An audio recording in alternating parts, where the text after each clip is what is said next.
इसकी शुरुआत एक महिला से हुई। हम उसे वेलेरी के नाम से बुलाते हैं। इससे कोई फर्क नहीं पड़ता कि उसका असली नाम है या नहीं, क्योंकि उसका असली नाम किसी को नहीं पता, उसको भी नहीं। वेलेरी एक युवा महिला थी, लेकिन बहुत से लोग इसे ओल्ड सोल के रूप में वर्णित करते हैं। वो बहुत सी अजीब जगहों पर गई, भयानक चीजें देखी और बहुत से खतरनाक लोगों के संपर्क में रही। बहुत से लोगों की तरह जिनके जीवन में बहुत मुश्किलात होती हैं, वेलेरी को जहां मौका मिला उसने राहत पाने की कोशिश की। पार्टी में गैम्बलिंग, अपने लिए महंगी चीजें खरीदना और ये सब कुछ। आखिरकार वो यहाँ एक लंबे समय के लिए नहीं बल्कि एक अच्छा समय बिताने आई थी और तब तक के लिए वो सब कुछ करना चाहती थी। इसी तरह वो न्यूयॉर्क शहर के एक बहुत ही विशिष्ट प्राइवेट क्लब के हाई रोलर सेक्शन में पहुंची। इनके पास बेहतरीन ड्रिंक्स, सबसे अटेंटिव स्टाफ और बहुत सा अजीब मनोरंजन था। लेकिन दुनिया के सबसे शक्तिशाली और प्रभावशाली गुप्त एंटरप्राइजेस में से एक द्वारा चलाए जा रहे क्लब में आप इस तरह की सर्विसेज की उम्मीद कर सकते हैं। Marshall Carter and Dark limited. हालांकि वेलेरी को पता नहीं था कि इस क्लब का मालिक कौन है। वो यहाँ अपने एक अमीर दोस्त के साथ आई थी। खैर, दोस्त भी नहीं, वो यहाँ किसी ऐसे के साथ आई थी जिससे वो पिछली रात मिली थी। लेकिन अब जब उसने अपनी ड्रिंक का एक और सिप लिया और ब्लैक जैक खेला तो उसे एहसास हुआ कि वो यहाँ कहीं भी नहीं है। मगर हाँ, उसके पास अब कोई और भी नहीं था और मार्शल कार्टर एंड डार्क के क्लब्स तब तक भरपूर प्लेयर प्रदान करते हैं जब तक आपके पास देने को बहुत से पैसे हैं। वेलेरी की समस्या ये थी कि उसके पास इस तरह का जीवन जीने के लिए पैसे नहीं थे और वो ये देखकर बहुत ही रूड होने वाली थी कि कैसे ये रहस्यमय बिजनेसमैन अपने से निचली जाति वालों को कितना महत्व देते हैं। अगर वो इसके बारे में सोचने के लिए एक सेकंड भी लगाती तो उसको ये लगता कि वो बाकी क्लाइंट्स की तुलना में यहाँ फिट नहीं होती। अमीर बिजनेसमैन और फाइन सूट्स में ये महिलाएं, उस जैसी लड़की ऐसी जगह पर क्या कर रही थी। लेकिन हाँ, निश्चित रूप से उसका यहाँ आने का उद्देश्य अलग था। अंततः वेलेरी को एक बिल पेश किया गया और ये मेरे लिए नहीं है, उसने वेटर को बताया। मेरा दोस्त ये सब देख रहा है। जब वो उस अमीर व्यक्ति को देखने के लिए गई जो उसे यहाँ लाया था, उसे पता चला कि वो तो अब कहीं भी नहीं है। मेरा ख्याल है कि आप उस व्यक्ति की बात कर रही हैं जो अभी कुछ समय पहले ही यहाँ से चले गए, वेटर उसको बताता है। वेलेरी निराश थी, लेकिन ऐसा उसके साथ पहली बार नहीं हुआ। वो अपना पर्स पकड़ती है। ऐसा लगता है कि आज का बिल वो ही देगी। ठीक है, कितने पैसे हो गए? वो ये कह के चिप्स के एक स्टैक को अपने पर्स से निकालती है। मुझे लगता है कि आप कुछ कंफ्यूज्ड हैं, वेटर उसकी कैसीनो चिप्स को देखते हुए कहता है, जो कि कुछ $100 की ही होंगी। क्या आप नहीं जानते कि आप क्या पी रही थीं? वेलेरी ने बगल में पड़ी शैंपेन की बोतल को देखा और उसी तरह दिखने वाली 2 और बोतल्स को भी। ये तो उसने ऑर्डर की थी, वेलेरी ने कहा। जी मैम, वेटर ने जवाब दिया, लेकिन ये कोई सामान्य शैंपेन नहीं है। वेलेरी की आंखें खुलती जाती हैं जैसे जैसे वेटर बोलता है। ये एक बहुत ही रेयर और बहुत ही महंगी विंटेज से है। कितनी रेयर? वेलेरी घबराकर पूछती है। बेहद रेयर, वेटर उसको बताता है। हर बोतल जो आपने पी उसकी कीमत। वेलेरी को ऐसा लगा कि जैसे ही कमरा अचानक से तेज पानी से भर गया हो। उसकी आंखों के सामने अंधेरा होने लगा था और जैसे ही उसने ये सुना कि वेटर ने उसको जो कीमत बताई है, वो अपना संतुलन खो बैठी। हर बोतल जो उसने पी उसकी कीमत $20,000 है। जब वेलेरी होश में आई तो उसने अपने आप को डार्क बिजनेस सूट्स में खड़े लंबे व्यक्तियों के एक ग्रुप में पाया, जो कि एक साउंड प्रूफ कमरे में थे, जहां उन्होंने उसको स्थिति की गंभीरता का बताया। जैसे जैसे उसका डर बढ़ता जा रहा था, उसने भीख मांगनी शुरू कर दी कि उसको केवल थोड़ा सा समय और दे दें, वो ये सब पैसे उनको वापस कर देगी। गंभीर चेहरे वाले रिप्रेजेंटेटिव ने उसे बताया कि Marshall Carter and Dark limited ऐसे काम नहीं करती है। हालांकि और भी तरीके हैं जिनसे वो अपना कर्ज उतार सकती है, लेकिन ये उनके तरीके हैं। उसने उसे बताया कि सम्मानित ग्राहकों को लग्जरी प्राइवेट क्लब्स की सर्विस देना उनके एंटरप्राइज का एक हिस्सा है। उनके बिजनेस का दूसरा हिस्सा और भी विशिष्ट है, एक ऑक्शन हाउस, जहां वो वास्तव में यूनिक प्रोडक्ट्स को उच्चतम बोली लगाने वालों को बेचते हैं। और इसके बारे में सोचते हुए मार्केट में एक जगह है जो वेलेरी के आकार की थी। उन्होंने बस इतना ही मांगा कि वो उनकी सर्विस में बस कुछ समय बताएगी और जब कर्ज उतर जाएगा तो उसका जीवन एक बार फिर से उसका ही होगा। लेकिन इसमें और भी बहुत कुछ था। हालांकि उसे उनके लिए काम करना होगा, लेकिन उसकी सर्विस के दौरान समय केवल नहीं गुजरेगा। वो अपनी जवानी को बनाए रखेगी जैसे कि उसने कभी उनके लिए काम ही नहीं किया, और पलक झपकने के बाद वो वापस उसी जगह आ जाएगी जहां वो पहले थी। वैलेरी को इस पर विचार करने का एक पल ही मिला। उसे यकीन नहीं हुआ कि उसने इस पर विश्वास कर लिया है जो भी उस व्यक्ति ने उससे कहा, लेकिन उसने अपने जीवन में कुछ और भी बहुत अजीब चीजें सुनी और देखी थी। क्या वास्तव में इस पर विश्वास करना इतना मुश्किल था? और फिर उसके पास और ऑप्शन भी क्या थी, क्योंकि उसे $60,000 देने थे। इसलिए वो मार्शल कार्टर एंड डार्क को अपने कर्ज चुकाने के लिए जो कुछ भी आवश्यक हो वो करने के लिए मान गई। रिप्रेजेंटेटिव्स ने उसे आश्वासन दिया कि वो अब लेट जाए और आराम करे, बाकी सब वो देख लेंगे। इसके बाद वैलेरी को कुछ ज्यादा याद नहीं रहा, लेकिन वो अंधेरे में जागी। वो अपने शरीर के किसी भी हिस्से को नहीं हिला सकती थी, केवल अपनी आंखों के अलावा।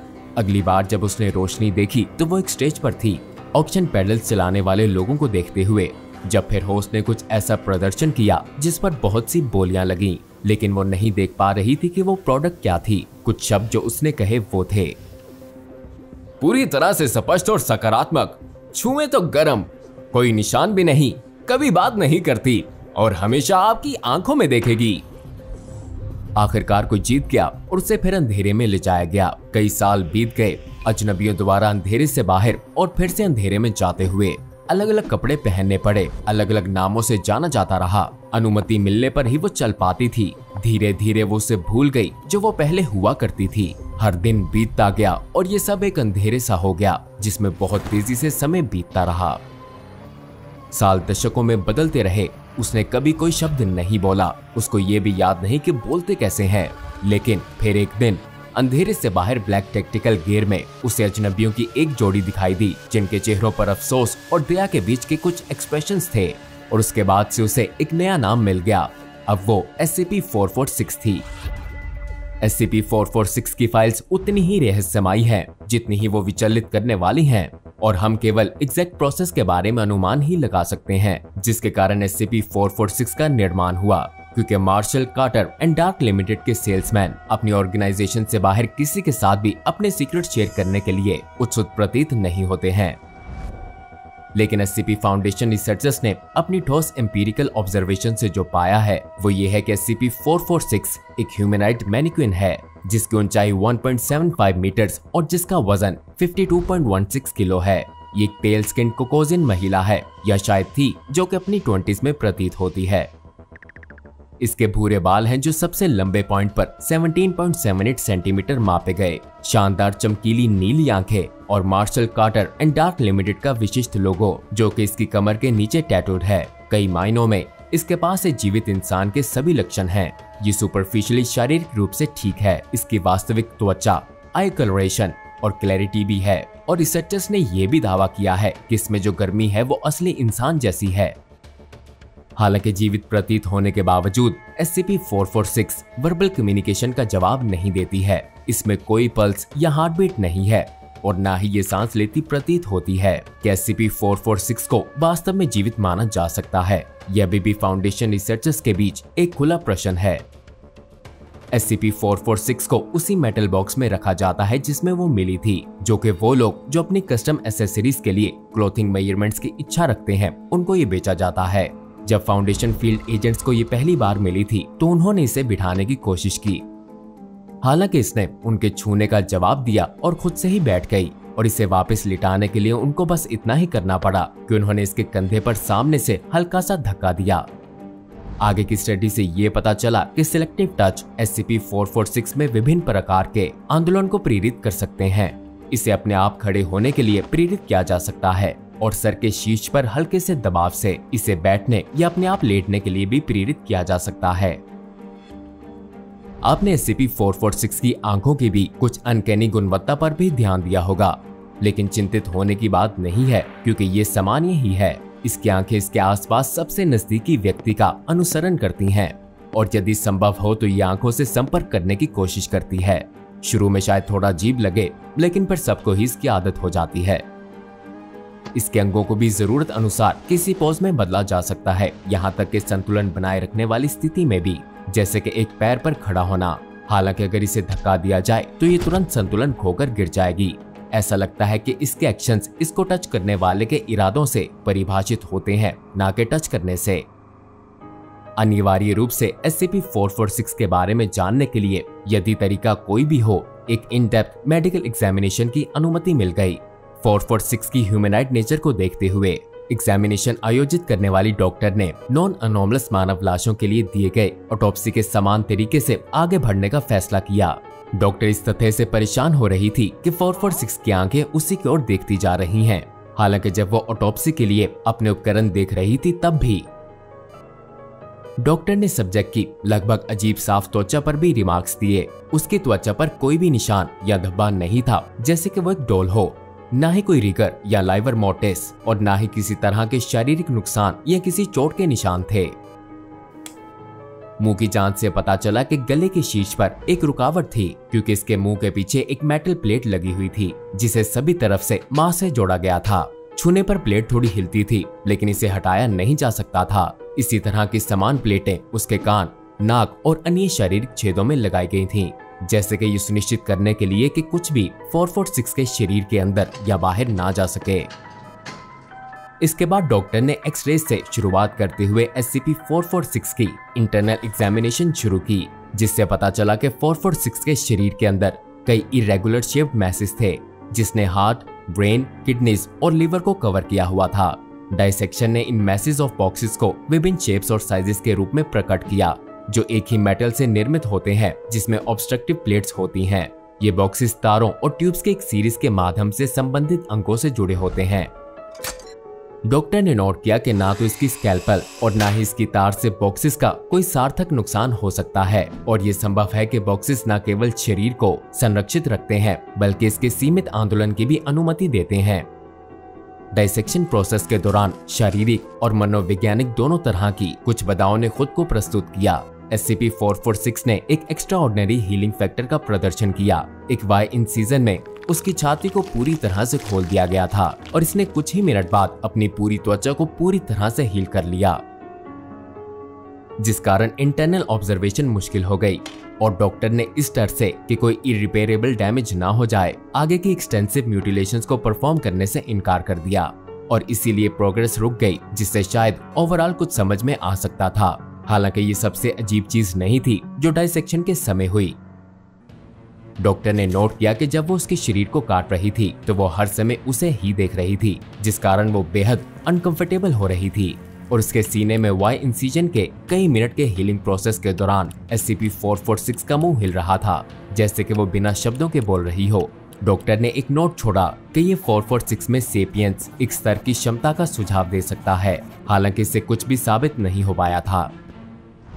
SCP-446 की फाइल इतनी खतरनाक नहीं है क्योंकि इस अनोमली की कंटेनमेंट की रिक्वायरमेंट्स बहुत ही कम है। इसे बस अपने बॉक्स में बंद किया जाता है। लेकिन हाँ, एक बार SCP-446 से जुड़ी एक घटना हुई थी, जिसे फाउंडेशन रिसर्चर डॉक्टर संडरलैंड द्वारा 2010 में डॉक्यूमेंट किया गया था। इस इवेंट को इंसिडेंट्स 446-1 नामित किया गया और ये स्टोरेज रूम 6 में हुई। अनोमली की मोडेस्टी को बनाए रखने के लिए इसे उस रात अपने बॉक्स में वापस रखने से पहले एक मानक D क्लास यूनिफॉर्म पहनाई गई थी। एक गार्ड ने बाद में उस शाम एक अजीब सी आवाज सुनने की सूचना दी, और जब उसने खुद जांच की तो ये SCP-446 के बॉक्स में से आ रही थी। इस बिंदु पर डॉक्टर संडरलैंड को बुलाया गया और उन्होंने बॉक्स को खोलने का आदेश दिया।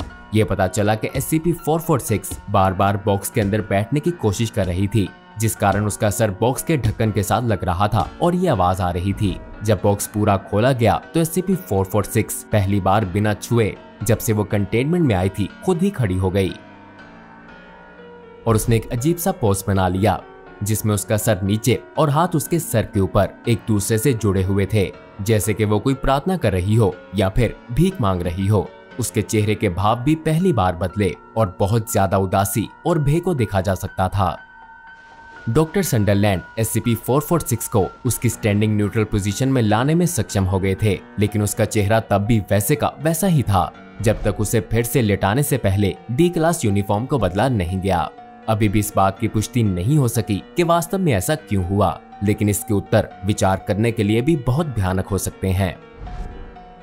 इस विशेष अनोमली के लिए जिसे सेफ क्लासिफाइड किया गया है, शायद सबसे अच्छी बात यह है कि इसे उसी बॉक्स में छोड़ दिया जाए। मार्शल, कार्टर एंड डार्क ने जो भी योजना बनाई थी, उससे कम से कम ये तो अधिक मानवीय भाग्य है। अब जाइए और जल्दी से डॉक्टर बॉब की फाइल्स में से SCP-054 द वाटर निफ देखें। एक और SCP जिसको समझने के लिए फाउंडेशन को बहुत से प्रयास करने पड़े। और हाँ, चैनल को सब्सक्राइब, इस वीडियो को लाइक और हमें ऐसे ही अपना प्यार देना ना भूलिएगा।